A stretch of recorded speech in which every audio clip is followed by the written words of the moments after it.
Welcome to Newspresso. Here is the top story in the past 6 hours.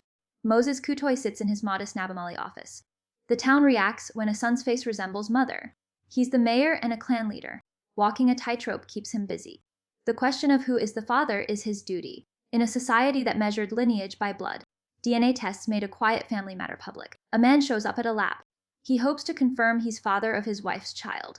More than 9 in 10 results tell him otherwise. Kutoy's job is to step in before the discovery. It sends a marriage into chaos, or worse, into violence. He first met one such man during a quiet afternoon. The father-looking man's eyes were red from worry. "I don't resemble my father," the man muttered, and Kutoy smiled gently, saying, "I don't resemble my father either." By sharing that, Kutoy broke the taboo. In Ugandan culture, paternity talks are forbidden. Elders visit a man to chastise him for speaking. Kutoy uses humor to ease tension. He was chosen leader, he looks unlike his dad.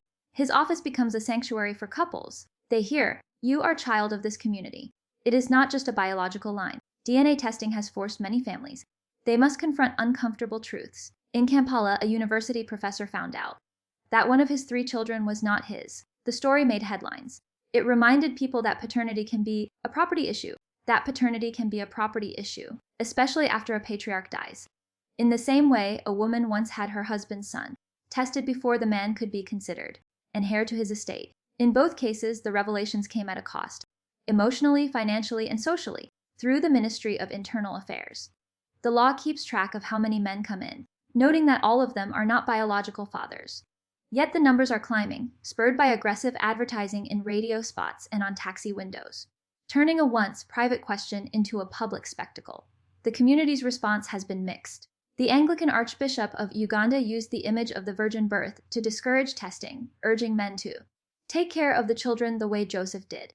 A small Anglican vicar in Membal has taken a similar route, telling doubting fathers to leave the matter to God. But faith leaders are also stepping up to counsel families. Andrew Mutengo organized a counseling session. It was for a wife. Her daughter was claimed by a former boyfriend. Mutengo's message was simple. Even if the science says otherwise, the child remains the child of the family. When the younger generation's curiosity clashes, the path forward is not always clear. The law offers a way to prove lineage, but the social fabric can shred by that proof. Men who seek testing without considering the fallout can find themselves in a position where they have more to lose than gain.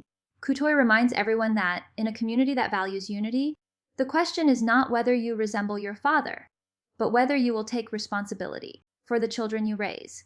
That will be the next story that unfolds. Subscribe Newspresso. Never miss a major global headline.